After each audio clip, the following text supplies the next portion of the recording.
Once I was invited to give communion to a believing sick woman. I came and saw that she was in her late years, probably over 90 years old. After confession and communion, I asked her a question that I always ask people in a similar situation, where I can already guess in advance what the answer will be.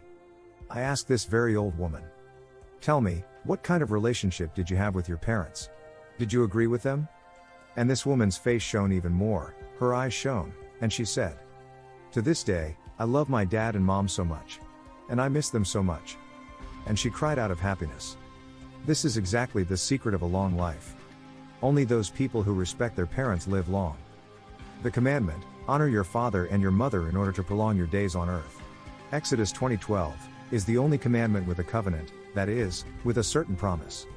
The commandment to honor parents has a broader meaning. This teaches us not only to respect our physical parents, but also godparents, as well as spiritual fathers, pastors and archpastors. We must not forget that either. A man may live idle and break the commandments, but if he fulfills only this commandment of honoring his parents, he will live long. Because God's promises are unchanging. Yes, after death he will go to hell and he will be tormented there forever, but because of the fulfillment of this commandment, he will live a long time on earth. Every sin is suicidal, but the sin of disrespecting parents is mortally dangerous for a person. It literally shortens the days of his life.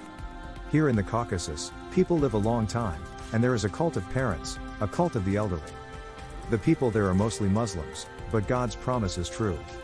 You can be completely unbelieving, but if you respect your father and mother, you will live a long time.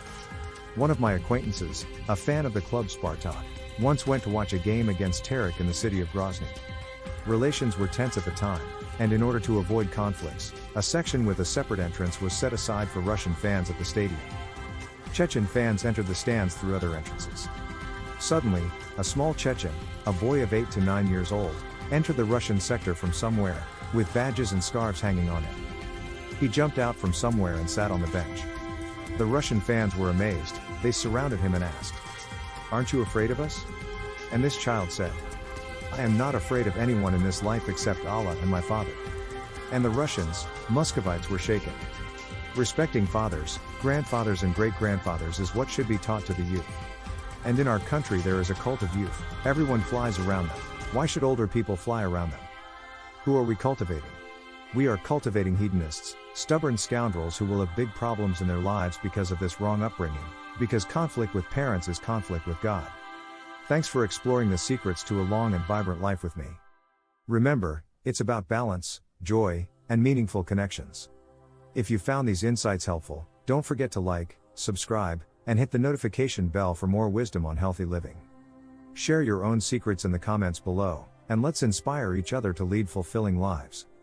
Until next time, stay well and thrive.